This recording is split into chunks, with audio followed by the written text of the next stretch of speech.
9 августа этого года в японском городе Нагасаки прошла уже ставшая традиционной траурная церемония по случаю 61-й годовщины американской атомной бомбардировки. Как и каждый год из прошедших 60 по печальной традиции, тысячи людей в мемориальном парке застыли в минуте молчания.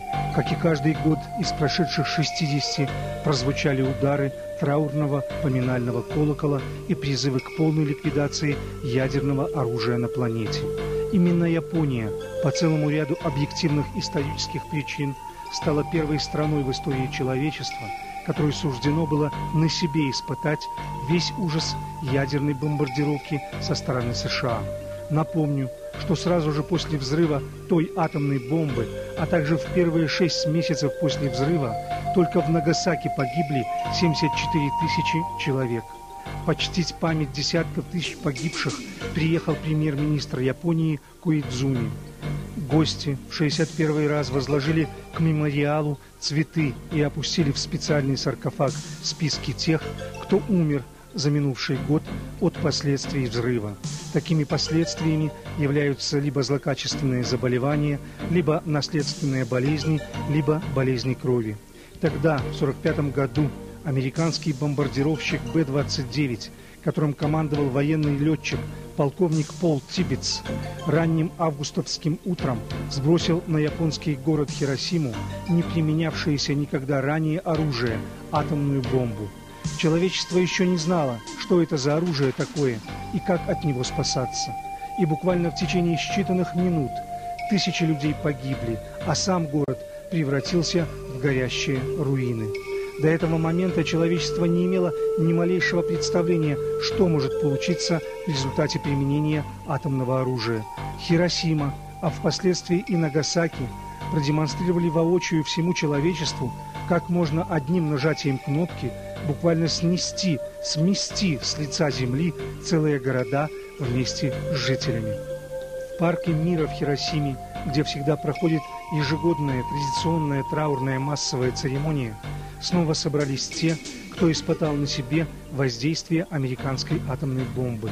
Только эти люди, единственные, напоминают всему миру каждый год, что он стоит перед опасностью ядерного конфликта. Но представьте себе, что сегодня, через 61 год после Хиросимы и Нагасаки, США снова разыгрывают карту применения ядерного оружия. Так, будто ничего страшного тогда и не произошло. Соединенными Штатами уже использованы снаряды с сердечниками из объединенного урана в 2 странах – в Японии и Ираке. Как известно, уже планируется применение Штатами так называемых маломощных ядерных боеприпасов и в Иране. Как говорится, и пошло-поехало.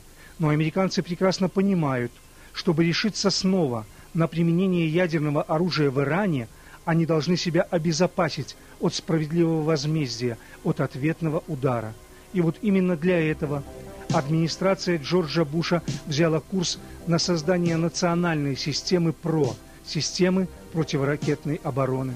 Это общенациональная программа, на создание которой отпущены миллиарды долларов. И это в условиях, когда более 12% простых американцев по американской же статистике не доедают, то есть живут в условиях голода из-за отсутствия у них пенсий или зарплат, а следовательно и отсутствия возможности с их стороны купить себе самой элементарной еды. По замыслу Пентагона, для создания и эффективного функционирования этой системы противоракетной обороны ее элементы необходимо разместить по всему миру. Так вот, местом размещения одного из таких форпостов американской ПРО Пентагон цинично выбрал Японию. Представляете, с помощью страны, чей народ во всей полноте на себе познал весь ужас атомных бомбардировок, американцы хотят привнести в мир десятки новых и новых Хиросим и Нагасак. Кудзуми Мидзумото, профессор научно-исследовательского института Хиросимы, на одной из траурных церемоний сказал следующее. К сожалению, в наши дни память об атомной бомбардировке постепенно становится мероприятием только местного масштаба.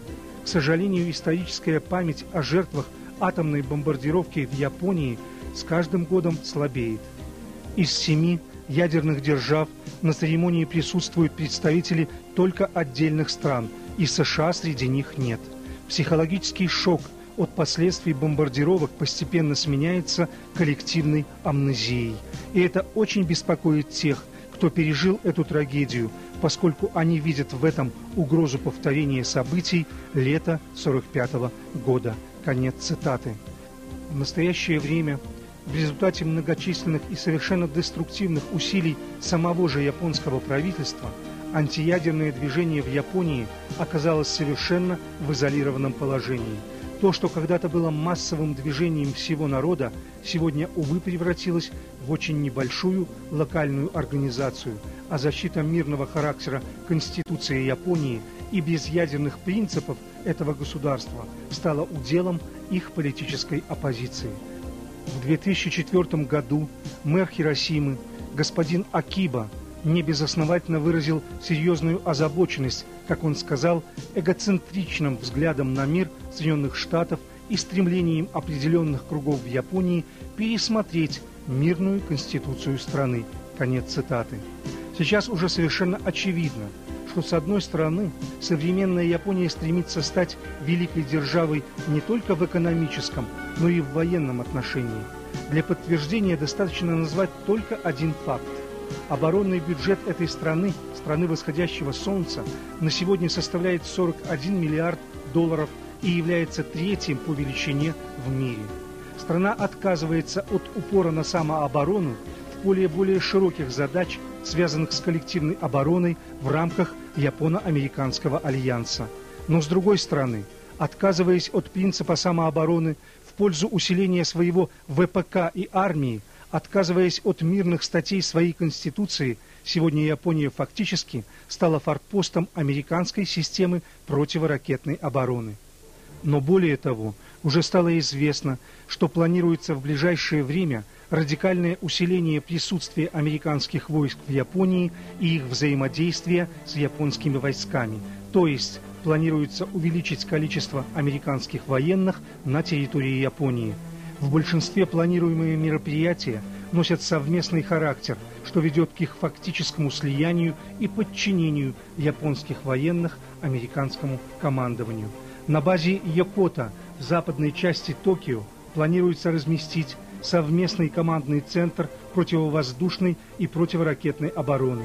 В 2007 году будет развернута американская система противоракетной обороны, которая будет и далее наращиваться в 2008 году. В рамках этой системы США разместят в Японии свои радары рентгеновского диапазона, а также и свои противоракеты ПАСОТ-3 и СМ-3. Все это будет делаться, как говорят пентагоновские и японские генералы, якобы во имя перехвата размещенных в КНДР ракет, а может даже и для обезоруживающего и безнаказанного удара по России и Китаю. Вот так, ни много ни мало. Кроме того, недавно достигнута договоренность на уровне правительств США и Японии, что именно на военный бюджет Японии ложится и дополнительная финансовая нагрузка в виде расходов на научно-исследовательские и опытно-конструкторские работы, связанные все той же американской программой противоракетной обороны. Иначе говоря, Япония при нынешнем правительстве готова взвалить на свои плечи часть финансовых расходов по обеспечению ядерной безопасности США. А как же тогда память японского народа о Хиросиме и Нагасаки? Какой все-таки короткой оказалась историческая память у некоторых японских политиков. Правда, я надеюсь, не у всех. И вот для того, чтобы и дальше держать Японию в фарватере своей политики и своих национальных интересов, США предпринимают сейчас огромнейшие усилия по поддержанию так называемой контролируемой напряженности в Азиатско-Тихоокеанском регионе. Уже в течение нескольких десятилетий после окончания Второй мировой войны в Соединенных Штатах целые институты работают над изучением и прогнозированием военно-политической обстановки вот именно в этом Азиатско-Тихоокеанском регионе, а также над выработкой рекомендаций правительству по ее изменению для обеспечения американской гегемонии.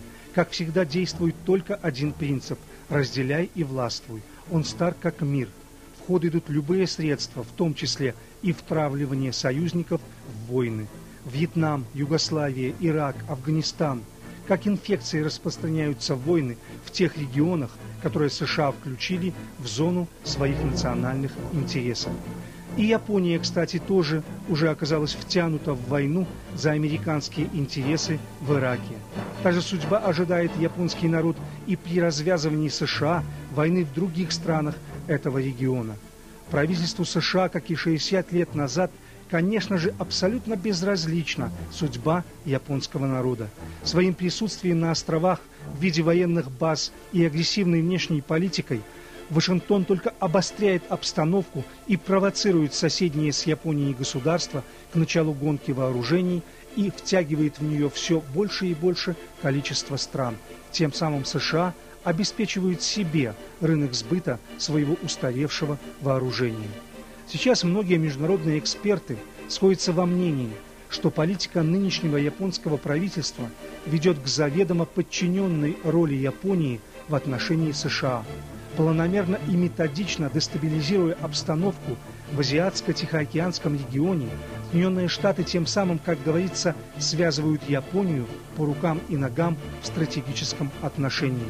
Ведь Япония всей своей историей, всем духом своего народа заслуживает того, чтобы стать одной из мировых сверхдержав.